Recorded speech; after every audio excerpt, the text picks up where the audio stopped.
Good morning, sir. We are in City in Kisumu. I know that this is your first experience in City. What is your first feeling for this edition? Well, thank you so much, Lionel, and thank you, viewers. I would like to say that my name is George Mwanza. I'm 28 years old, and I'm a mayor of an intermediate city in Zambia, a city called Chipata. It has a population of about 425,000 people. And my experience with the Afri-Cities that I'm attending for the first time is that the Afri-Cities is indeed a greatest platform on local government. It is a huge platform that every local authority in Africa should be able to take advantage and participate. There's a huge knowledge that is actually there, but also the level of interaction between local government and development partners and young people and all the networks and all the experience that has been accrued in local government. It is exchanged and everything meets at Afri-Cities. But also when we look at the theme for the 9th edition of Afri-Cities, it centers on the development and contribution of intermediate cities in the implementation of the agenda of the African Union 2063, also the United Nations Agenda of 2030. Now, these agendas have got key issues that local government delivers every day. When you talk about provision of sanitation in intermediate cities, it is a key component that local authorities do implement on a daily basis. And coming here at the Afri-Cities, the topic of how we can provide adequate sanitation to the people has been adequately tackled. Issues of climate change, which are issues that affect intermediate cities like my city, have been adequately covered. But also policies and opportunities that exist in intermediate cities has been clearly covered and with a lot of experience sharing from different intermediate cities. So I think that it's been a great experience for me. Thank you. Thank you. The same question for you. What is your feeling for this first edition of Afri-City for you, this 9th edition? Thank you, Lionel, and thank you, viewers. My name is Themba Wandile. I'm a councillor for Peak Town in Eswatini, and I'm also a member of the Eswatini Local Government Association in Eswatini. Lionel, you were asking about my feeling for the Afri-Cities. I think, honestly, on these Afri-Cities, we had a very great experience in terms of idea sharing. We all know that these people that are meeting here in Afri-Cities are from their respective towns back at home, and we as Swazis do things in the Swazi way. But coming here to Afri-Cities, meeting like a mayor from Chipata, he's sharing his experiences, how they do things back in Zambia.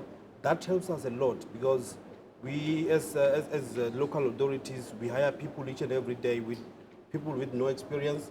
But them coming to Afri-Cities with the different topics and different setup that the Afri-City have set, it benefits them a lot, and we go back home and implement those things. So for me coming here at Afri-Cities, it really benefits me and my team. Thank you. Thank you. As the Mayor of Chipata said, you raised topic of environment. What topic bring you to Afri-City? The most topic that brought me here at Afri-Cities was the issue of young people in Africa. It has been said long time ago that the leaders or the futures of Africa are the young people. But the big question is, Lionel, are they prepared? Who has to prepare them? How do we prepare them?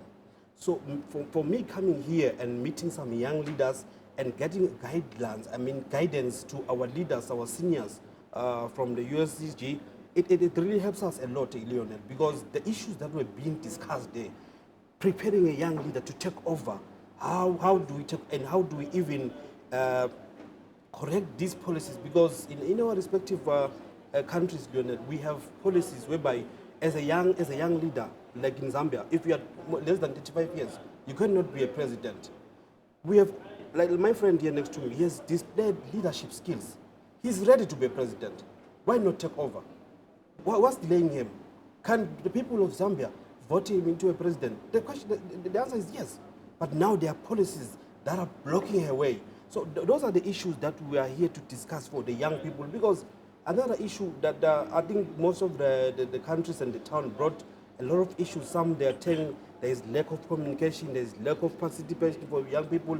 And another thing, Leonard, that I have to say to the young people is, there is no way they can build something without them meeting.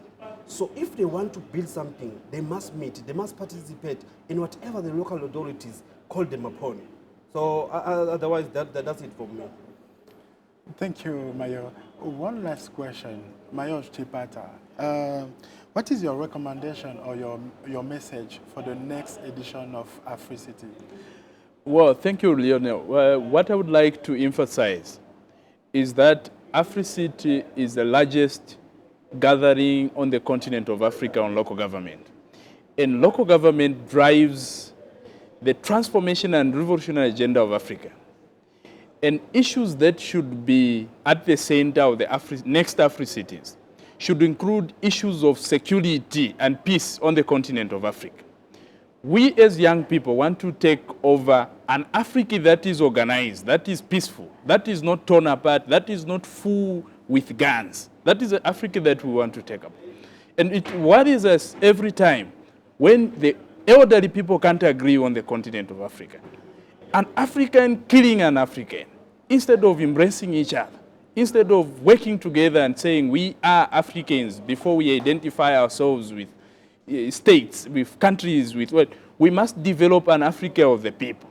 So those issues should be at the center, and we would like to see more and more sitting heads of states, especially those that chair the African Union, so that we can interact with them as young people. We would like to interact with them physically as young people and not through somebody else. We want to talk to them and say, what is the kind of an Africa that you are preparing us to take over from you, so that they can be able to assure us that they are going to ensure that they silence the guns on the continent of Africa, and they are going to unite it. So we want issues of security and peace on the continent of Africa to take center stage. The other issue that we would like to see in the next AfriCities are issues of a borderless Africa. The African Union has actually in 2016 signed what we call the African Union Passport to allow Africans to do business from municipality to municipality, from state to state, without going through these tedious protocols of border protocols that were actually imposed on us by our colonial masters. So as young people, a lot of our young people are involved in trade, and they do cross-border trading. And we want these people to be secured, because this is a socio-economic emancipation for our young people. And a lot of our young people needs to earn a living out of this by ensuring that our borders of Africa are actually open. With a lot of these measures in place, that is what we are looking at. So these are my expectations in the next AfriCities. I thank you. Thank you. Mayor, the same question to you. What are your recommendations or your message for the next edition of AfriCity? Thank you, Lionel. Again, Lionel, let me first say, the problem that Africa is facing, the lack of economic opportunities for the young people. And that thing, Lionel, is driving the young people to go on crime, drug abuse as a coping mechanism for them, because they really have got nothing to do. So mine will be, I would love our leaders to organize some sessions, to organize something that would speak to how do we develop the young people, how do we enhance them economically, because that's the most important thing in a young person. Because if somebody is not doing anything, Lionel, if they are stranded on the street, that's why you will find them doing all sorts of things. And also, again, another thing that I would really love us to address, there's been an issue in AfriCity, Lionel, the language barrier, French speaking and English speaking. You know, there are sometimes some colleague of mine will raise a very important point, but because he's speaking in French, I cannot understand. And I know, Lionel, that our forefathers have always had a dream of having one language in Africa. We all know Swahili is one of the most spoken languages in Africa. Why not our leaders, they come up with that thing and say, Africa now must, all the African countries must practice Swahili, so that wherever we meet as African, it's easy for us to communicate. Because at the moment, it is so difficult for African to communicate, yet we live in one planet, in our mother planet. So I would really love us to look at that issue. Like my friend here said, let them invite all the head of state, if possible. Let them invite all the African national bodies. Because this issue, Lionel, is long overdue. This issue of language barrier needs to be addressed today. Thank you. Thank you, the mayors. It was a pleasure to have you for the first participation, the massive first participation of young elected local officials. Thank you, and I hope to see you in the next Afrocity edition. Thank you. Thank you so much. Thank you so much. Thank you, viewers. Nice having you, sir. Thank you. It's okay.